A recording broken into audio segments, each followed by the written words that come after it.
If you stand today on the windswept mound of Mahasthangarh in northern Bangladesh, you are standing on one of the oldest urban centers in South Asia. Beneath your feet lie layers of brick, ash, inscriptions, coins, and forgotten prayers, evidence of a time when Bengal was not a remote frontier, but a vital province of some of the greatest empires in ancient India.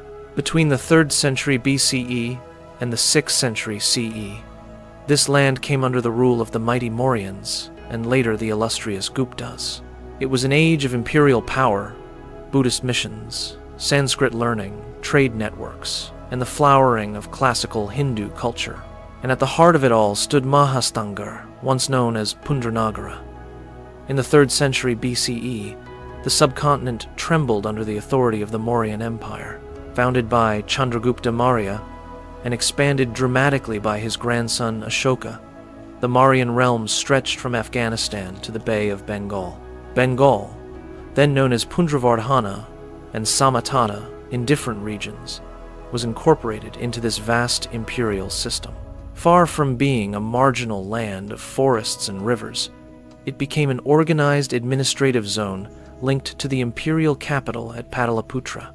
Mahasthangarh, identified with ancient Pundranagara, emerged as a key administrative and military center. Archaeologists have uncovered fortified walls stretching over a mile in length, massive gateways, granaries, and residential quarters. These were not the remains of a small settlement. They were signs of a planned urban city integrated into imperial governance. The discovery of the Mahasthan Brahmi inscription, dated to the Mauryan period, confirms this integration. Written in early Brahmi script and Prakrit language, the inscription refers to famine relief measures ordered by local officials. It is a remarkable document, not a grand victory proclamation, but an administrative directive addressing food shortages. It reveals an empire concerned with governance and welfare, even in distant provinces like Bengal. Under Ashoka, Bengal experienced a profound transformation. Before his reign, Buddhism had existed as one among many spiritual movements. After the devastating Kalinga War, Ashoka embraced Buddhism and began promoting it across his empire. While no grand pillar edicts of Ashoka have been found in Mahasthangarh itself, archaeological and literary evidence suggests that Buddhist influence expanded significantly during this era. Monasteries began to dot the landscape, and trade routes connecting Bengal to northern India carried not only goods, but also monks, ideas, and philosophical debates. Bengal's rivers, the Brahmaputra, the Ganges distributaries, and countless smaller waterways were highways of commerce. Timber, rice, textiles, elephants, and possibly even early maritime trade goods moved through the region. Mauryan administration ensured relative stability, allowing economic networks to flourish. Bengal was no longer a peripheral land. It was an economic contributor to one of the largest empires of the ancient world. Yet empires rise and fall. After Ashoka's death in 232 BCE, the Mauryan Empire gradually weakened. Provincial governors asserted autonomy, foreign invasions shook the northwest, and internal conflicts eroded central authority. By the 2nd century BCE, Mauryan control over Bengal had faded, but urban life at Mahasthangarh did not collapse. The city endured, adapting to new rulers and shifting political tides. Over the next few centuries, Bengal saw regional dynasties and external influences, including the Shungas and Kushans in broader northern India. Trade continued. Cultural exchange persisted. Buddhism remained influential, but Brahmanical traditions also strengthened. This long transitional period set the stage for the next great imperial chapter, the Gupta Empire. In the 4th century CE, a new power rose in northern India, the Guptas. Founded by Srigupta and consolidated by rulers like Chandragupta I, the dynasty expanded under the formidable Samudragupta. Samudragupta's military campaigns are immortalized in inscriptions such as the Allahabad Pillar inscription, which lists regions subdued or brought into tributary relations, Bengal appears within the sphere of Gupta influence, either directly annexed or subordinated. Under Gupta rule, Bengal entered what many historians call the Golden Age of classical Indian civilization. While this term is debated, there is no doubt that the Gupta period witnessed extraordinary achievements in art, science, literature, and religion. Sanskrit became the dominant language of elite culture. Hindu temple architecture evolved into more refined forms. Mathematics and astronomy flourished, and Bengal participated in this cultural renaissance. Mahasthangarh continued to function as an urban center. Excavations reveal Gupta-era coins, terracotta plaques, and structural remains. The city's fortifications were maintained and modified. Trade routes connected Bengal not only to northern India, but also to Southeast Asia. The Bay of Bengal became an expanding zone of maritime interaction, linking the region to Sri Lanka, Myanmar, and beyond. Religiously, the Gupta era marked a shift toward classical Hinduism, though Buddhism remained vibrant. Unlike Ashoka's overt patronage of Buddhism, the Guptas are often associated with Vaishnavism and Shaivism. Temples dedicated to Vishnu and Shiva began to appear more prominently. Yet, this was not an age of persecution. Buddhist monasteries continued to operate, and intellectual exchange persisted.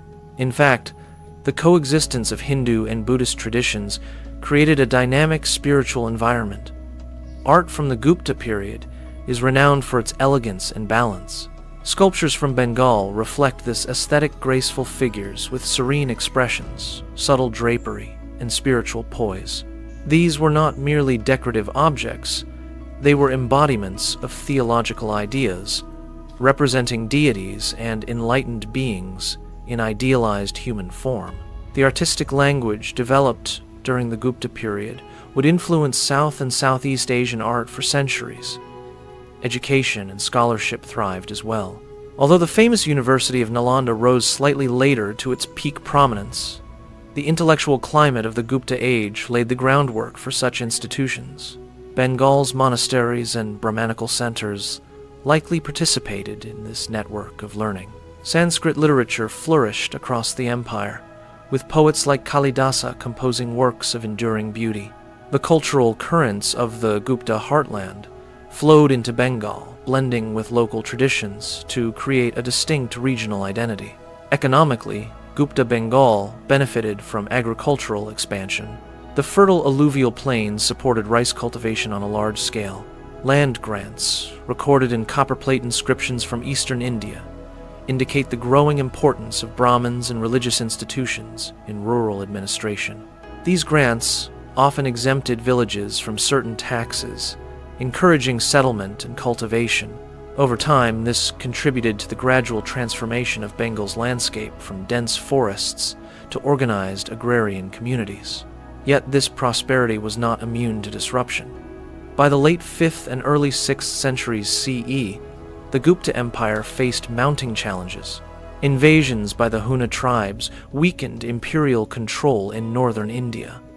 Internal fragmentation followed. As central authority declined, regional powers in Bengal began asserting independence. The long arc of Mauryan and Gupta dominance came to an end, but their legacy endured. From the Mauryans, Bengal inherited a model of imperial administration and integration into a subcontinental political system. The Mahasthan inscription stands as silent testimony to organized governance in the 3rd century BCE. From Ashoka's Buddhist mission came spiritual currents that would later flourish spectacularly under the Pala dynasty centuries later. From the Guptas, Bengal absorbed classical Sanskrit culture, temple architecture, artistic styles, and systems of land administration. The synthesis of Buddhist and Hindu traditions during this era shaped the religious landscape of the region for generations.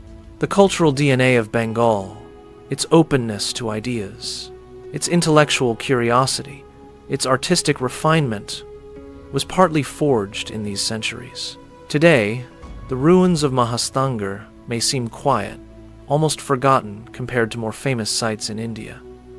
But its history tells a powerful story. It reveals that ancient Bengal was not isolated or backward. It was deeply connected to imperial politics, religious transformations, and economic networks spanning thousands of miles. It experienced the moral revolution of Ashoka's Buddhism and the cultural flowering of Gupta classicism. It endured imperial collapse and adapted to new realities.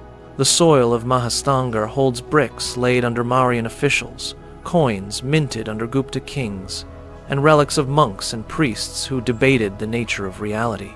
It witnessed famine relief efforts recorded in early script and the carving of divine forms in stone.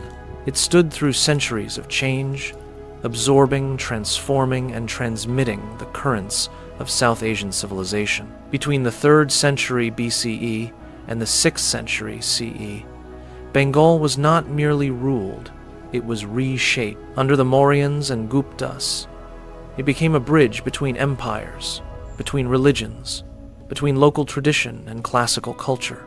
The rise of Buddhism and the flowering of Hindu thought were not abstract processes. They were lived experiences in cities like Mahasthangarh, in monasteries along riverbanks, in villages carved out of forest.